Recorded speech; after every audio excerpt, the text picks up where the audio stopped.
Assalamualaikum warahmatullahi wabarakatuh.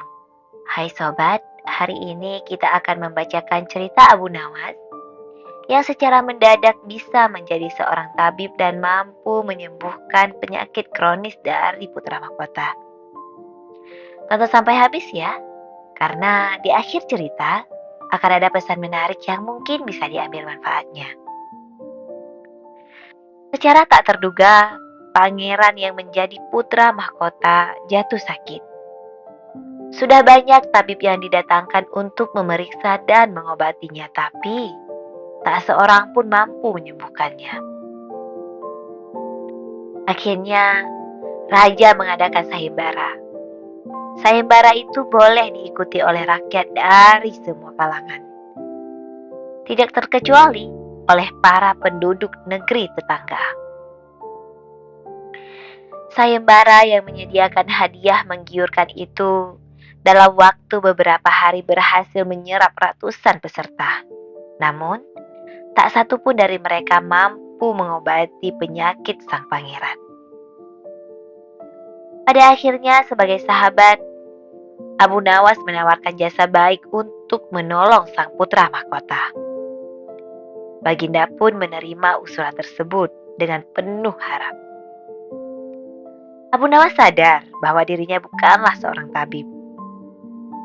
Maka dari itu, dia tidak bisa membawa peralatan apa-apa. Para tabib yang ada di istana pun tercengang melihat keadaan Abu Nawas yang datang tanpa peralatan apapun. Mereka berpikir, apa mungkin orang macam Abu Nawas ini mampu mengobati penyakit dari sang pangeran? Sedangkan para tabib terkenal saja dengan peralatan yang lengkap pun tidak mampu melakukannya. Bahkan penyakitnya tidak terlacak sama sekali. Abu Nawas merasa bahwa seluruh perhatian tertuju padanya. Namun, Abu Nawas tidak begitu memperdulikannya. Abu Nawas dipersilakan masuk ke kamar sang pangeran yang sedang terbaring. Dia menghampiri sang pangeran dan duduk di sisinya. Setelah Abu Nawas dan sang pangeran saling pandang beberapa saat, Abu Nawas berkata, "Saya membutuhkan seorang tua yang di masa mudanya sering mengembara ke pelosok negeri."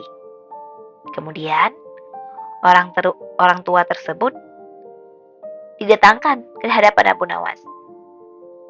Lalu Abu Nawas bertanya, "Tolong sebutkan satu persatu nama-nama desa di daerah selatan." Ketika orang tua itu menyebutkan nama-nama desa di bagian selatan, Abu Nawas menempelkan telinganya ke dada sang pangeran. Kemudian Abu Nawas memerintahkan agar menyebutkan bagian utara, barat, dan timur. Setelah semua bagian negeri disebutkan, Abu Nawas pun mohon agar diizinkan mengunjungi sebuah desa di sebelah utara. Raja merasa heran. "Engkau kuundang ke sini bukan untuk bertamasya, wahai Abu Nawas.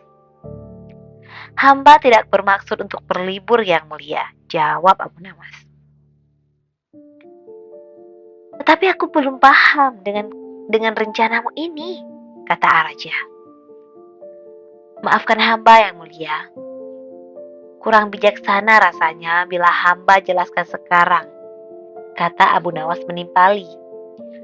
Karena sesungguhnya Abu Nawas ingin memastikan sesuatu. Sekembalinya dari desa itu, Abu Nawas menemui sang pangeran dan membisikkan sesuatu. Kemudian menempelkan telinganya ke dada sang pangeran.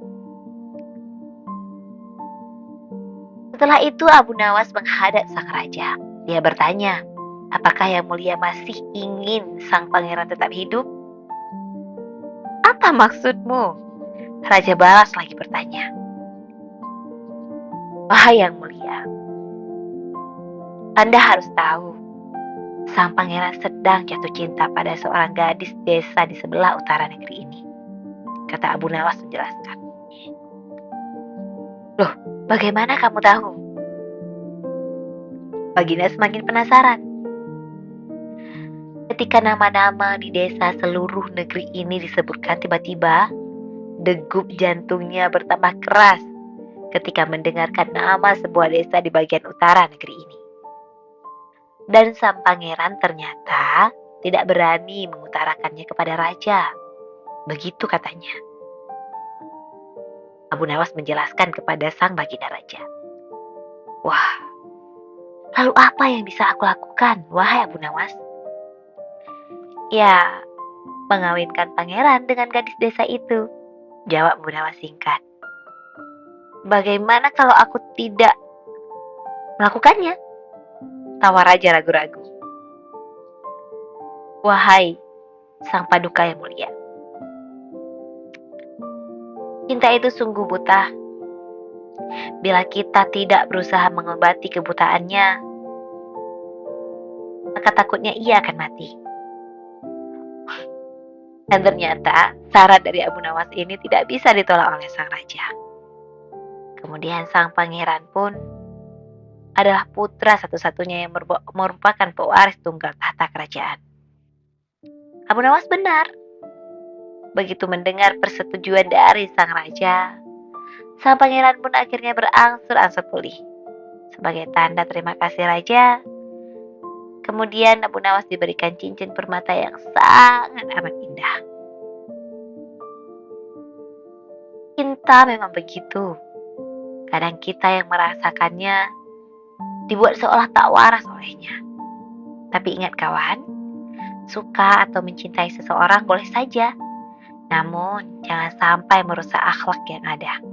Ingatlah, ungkapan sayang kepada lawan jenis itu hanya akan menambah pahala bila dalam ikatan yang suci, namun akan menjadi ladang dosa bila tanpa ikatan tersebut. Dan janganlah kamu mendekati zina. Sesungguhnya zina itu adalah suatu perbuatan yang keji dan suatu jalan yang buruk. Quran Surah Al-Isra ayat 32. Jadi, mendekati zina aja udah dilarang. Apalagi kita melakukannya. Allahu a'lam bishawab. Assalamualaikum warahmatullahi wabarakatuh.